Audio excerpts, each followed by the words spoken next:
आज हम लोग 11th क्लास के अथवा 12th क्लास के इकोलॉजी या इन्वायरमेंटल केमिस्ट्री के एक महत्वपूर्ण टॉपिक पॉल्यूशन प्रदूषण को पढ़ने, सीखने और समझने का प्रयास करेंगे। सबसे पहले प्रदूषण की परिभाषा पढ़ेंगे, परिभाषा को समझा जाएगा।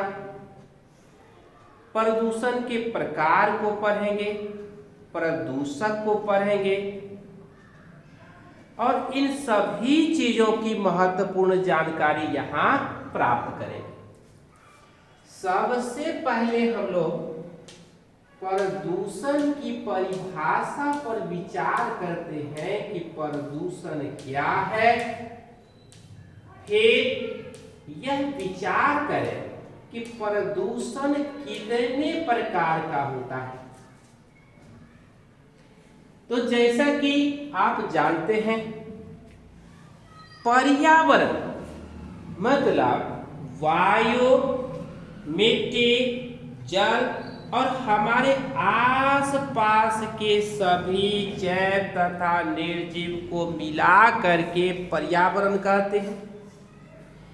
इस पर्यावरण अर्थात वायु, मिट्टी तथा जल में मिलने वाले ऐसे अवांछित पदार्थ मतलब बेकार पदार्थ जिसकी अभी कोई आवश्यकता नहीं है, उसके मिलने से या हानिकारक रसायन जो वायु, जल तथा मिट्टी में मिलकर उसके भौतिक गुण, रासायनिक गुण तथा जैविक गुणों में ऐसा परिवर्तन या बदलाव ला दे जिसका हानिकारक प्रभाव मनुष्य के ऊपर पड़े, मनुष्य के काम आने वाले पौधे तथा जंतुओं के ऊपर पड़े, मनुष्य के ऐतिहासिक इमारतों को, ऐतिहासिक धरोहरों को नुकसान पहुंचाए, सभ्यता तथा संस्कृति को नुकसान पहुंचाए, उसे प्रदूषण कहा जाता है, पर्यावरण प्रदूषण कहा जाता है। प्रदूषण के प्रकार की बात करेंगे तो यह वायु प्रदूषण मतलब एयर पॉल्यूशन। जब प्रदूषण फैलेगा वायु में तो उसे वायु प्रदूषण कहेंगे। जब प्रदूषण फैलेगा पानी में तो उसे वाटर पॉल्यूशन, जल प्रदूषण कहा जाएगा। और जब प्रदूषण फैलेगा मिट्टी में तो उसे सॉइल पॉल्यूशन, मिट्टी प्रदूषण या मृदा प्रदूषण कहा जाएगा। और नाभिकीय बम के वर्षा से, परमाणु बम गिराने से या रेडियो सक्रिय पदार्थ के रिसाव से या परमाणु ऊर्जा संयंत्रों के विस्फोट हो जाने पर अल्फा, बीटा, गामा किरण, रेडियोधर्मी धूल के कारण जो प्रदूषण होगा उसको नाभिकीय प्रदूषण कहेंगे। ध्वनि प्रदूषण को साउंड पॉल्यूशन कहेंगे। यह इंजन के हर हर खटखट करने पर, खटखटाने पर, आवाज देने पर उत्पन्न होता है। वायुयान या गाड़ी के चलने पर भी इस प्रकार का प्रदूषण होता है। हमारे सामाजिक व्यवस्था में कुछ लोग नैतिकता का सम्मान नहीं करते हैं और उससे भी चोरी डकैती बेईमानी या अन्य प्रकार के विद्वेष की भावना फैलाई जाती है तो ऐसे प्रदूषण को सोशल पॉल्यूशन सामाजिक प्रदूषण कहा जाता है। अब हम पढ़ेंगे प्रदूषक। प्रदूषक का मतलब कि ये ऐसे पदार्थ हैं, ऐसे पदार्थ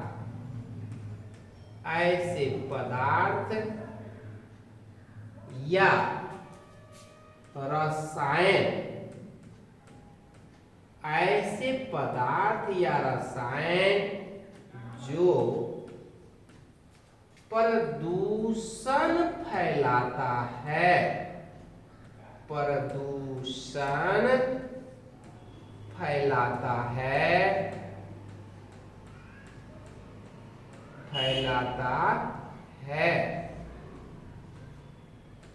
उसको हम लोग क्या कहते हैं? प्रदूषक, पॉल्यूटेंट्स कहते हैं। प्रदूषक कहलाता है।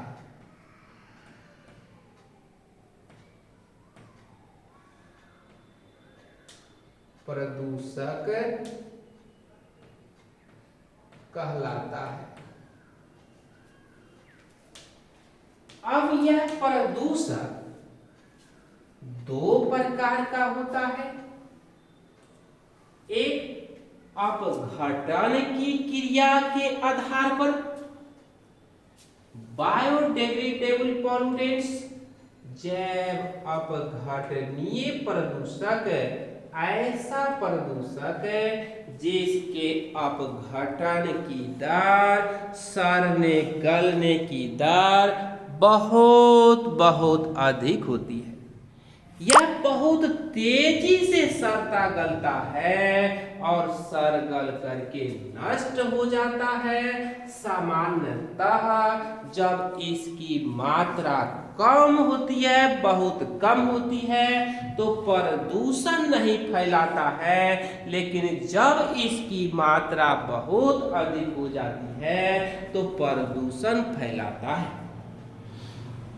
जैसे पेड़ पौधों की पत्तियां, घास फूस, सब्जी का सड़ा गला अवशेष, जंतुओं का मल मूत्र, जीवों का मेद, सड़ता गलता शरीर नष्ट हो रहा है, जैव अपघटनीय प्रदूषक है। जैव अपघटनीय प्रदूषक ऐसा प्रदूषक जिसके अपघटन की दर बहुत धीमी है, यह या तो अपघटित नहीं होगा या इसके अपघटित होकर के सड़ने गलने में सैकड़ों से हजारों साल लग सकते हैं। जैव अपघटनीय प्रदूषक कहलाता है। जैसे polythene, PVC, CPVC, UPVC, plastic, rayon, सील, गिल्प्टल, बेकेलाइट, सीसा, तांबा, लोहा, स्टेनलेस स्टील, मिश्र धातु का बना सामान, धातुओं के धूल, यह सब या तो नष्ट नहीं होता है, जैसे सिरामिक्स के सामान भी, या रसायन, ये कीटनाशक, इसके अपघटन होने की दर बहुत धीमी है। जैव अपघटनीय प्रदूषक कहलाता है। और रासायनिक अभिक्रिया के आधार पर भी प्रदूषक दो प्रकार के होते हैं।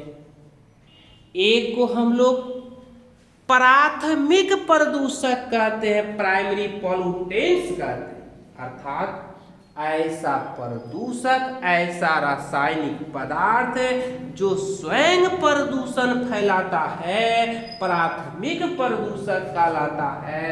जैसे carbon monoxide, carbon dioxide, methane, chlorofluorocarbon, chlorine, arsenic, sulphur dioxide, nitrogen के ऑक्साइड्स। द्वितीय प्रदूषक ऐसा प्रदूषक है जिसका निर्माण प्राथमिक प्रदूषक के बायोकेमिकल रिएक्शन से या रासायनिक अभिक्रिया से होता है। यह जटिल यौगिक का निर्माण करते हैं, यह अधिक घातक होता है। जैसे यह सल्फर डाइऑक्साइड, HNO3, पेंट पैरोक्सी एसिटाइल नाइट्रेट, प्रकाश, रासायनिक धूम, कोहरा, धुंध, यह सब सेकेंडरी पॉल्यूटेंट्स है, प्राथमिक प्रदूषक की अपेक्षा बहुत बहुत घातक होता है। उसके बाद हम लोग अब वायु प्रदूषण की बात करते हैं। वायु प्रदूषण की परिभाषा पर ध्यान दें। वायु में मिलने वाले ऐसे अवांछित पदार्थ अर्थात बेकार पदार्थ या हानिकारक रसायन जो वायु के भौतिक, रासायनिक, जैविक गुणों में ऐसा परिवर्तन या बदलाव ला दे जिसका हानिकारक प्रभाव मनुष्य के ऊपर पड़े, मनुष्य के काम आने वाले पौधे तथा जंतुओं के ऊपर पड़े, मनुष्य के ऐतिहासिक धरोहरों, भवन, सभ्यता, संस्कृति को नुकसान पहुंचाए, उसी को हम वायु प्रदूषण कहते हैं। अब वायु जिससे प्रदूषित होता है उसको वायु प्रदूषक कहते हैं, और यह वायु प्रदूषक जहां से आता है, जहां से उत्पन्न होता है, उसे वायु प्रदूषण का हम स्रोत कहते हैं। यहाँ पर वायु प्रदूषण के कारण और स्रोत पर हम ध्यान देंगे।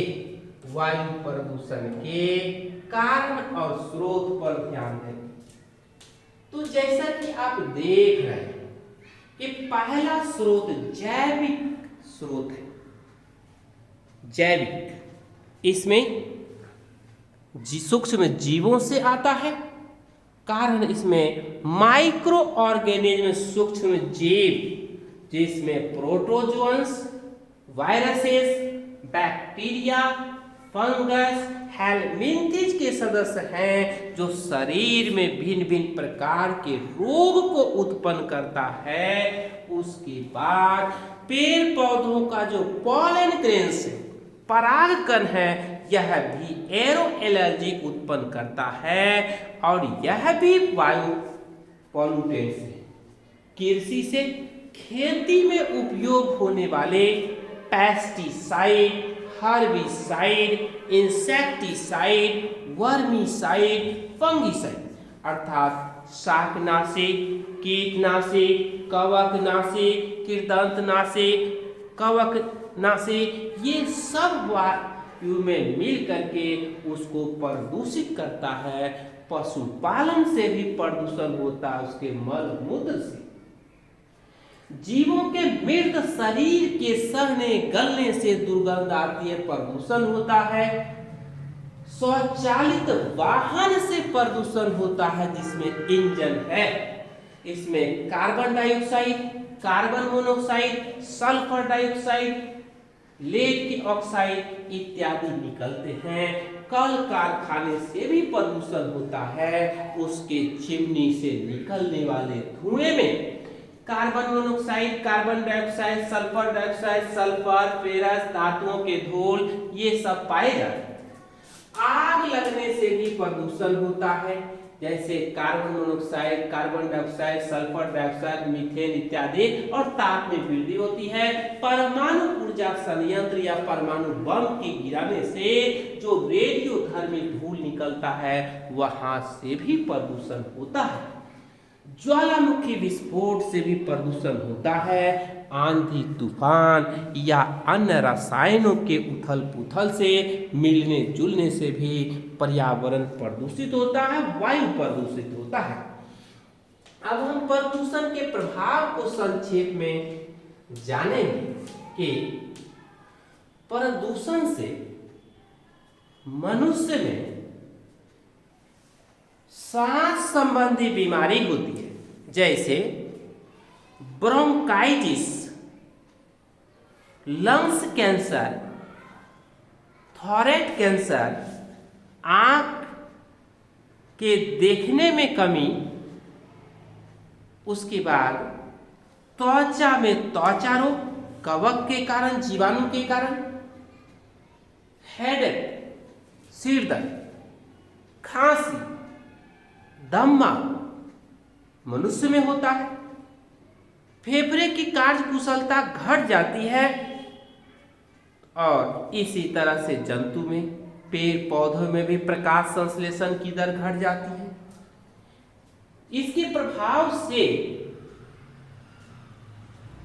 जो इन्वायरमेंट, उसका तापमान बढ़ जाता है, उसको ग्लोबल वार्मिंग, वैश्विक तापन कहते हैं। वातावरण में carbon dioxide, chlorofluorocarbon, methane, nitrogen के ऑक्साइड के मिलने से ग्रीन हाउस गैस प्रभाव पड़ता है। सुखाड़, बाढ़, हिमस्खलन, समुद्री तल के ऊपर उठने की समस्या उत्पन्न होती है। तो ये सारी समस्याएं वायु प्रदूषण में है। अब वायु प्रदूषण का नियंत्रण हम लोग करेंगे संक्षेप में व्यक्तिगत प्रयास से, सामाजिक प्रयास से और सरकारी प्रयास से।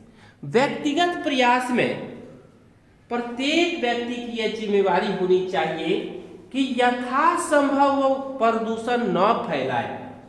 अगर प्रदूषण फैल चुका है तो उसको कम से कम कैसे किया जाए, उसका प्रयास सभी व्यक्ति को करना चाहिए और यथासंभव वृक्षारोपण करना चाहिए।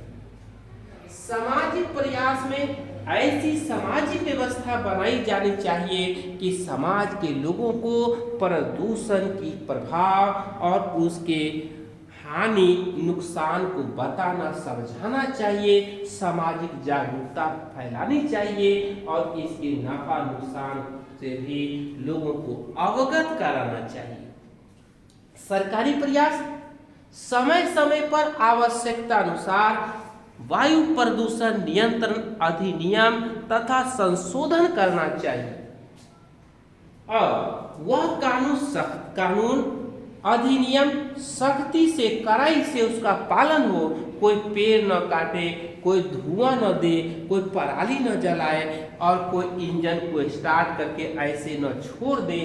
अगर वह पालन नहीं करते हैं तो इसके लिए कानूनी कार्रवाई की जानी चाहिए और लोगों को समय समय पर जो प्रदूषण नियंत्रण में लगे हुए हैं उसको सम्मानित करना चाहिए। जो कूड़ा कचरा उठा रहे हैं वह समाज के अच्छे लोग हैं, जो पर्यावरण से प्रदूषण को समेट करके रिसाइकलिंग के लिए देते हैं, उसको प्रोत्साहित करना चाहिए। भारत में उच्चतम न्यायालय के आदेशानुसार यथासंभव यूरो मानक 2 और यूरो मानक 3 का पालन किया जाना चाहिए। यह व्यवस्था दी जानी चाहिए कि वह संस्था या वह व्यक्ति जो प्रदूषण नियंत्रण में सहयोग दे रहा है उसे पुरस्कृत किया जाना चाहिए, उसे सम्मानित किया जाना चाहिए और इस प्रकार उसके कार्य को बढ़ावा दिया जाना चाहिए, उसके मनोबल को बढ़ाया जाना चाहिए और वायु प्रदूषण को हम लोग सभी के प्रयास से मिलजुल करके उसको यथासंभव हम लोग कम कर सकते हैं। इस तरह से वायु प्रदूषण क्या है, वायु प्रदूषण के कारण कौन कौन से हैं, वायु प्रदूषण का स्रोत क्या है, वायु प्रदूषण का मनुष्य के ऊपर, पौधे के ऊपर, जीव जंतु के ऊपर, पर्यावरण के ऊपर कौन सा प्रभाव पड़ता है, इसकी जानकारी यहाँ प्राप्त किए। और वायु प्रदूषण का, एयर पॉल्यूशन का हम लोग नियंत्रण किस प्रकार करेंगे, इसकी भी महत्वपूर्ण जानकारी यहाँ प्राप्त की गई। धन्यवाद।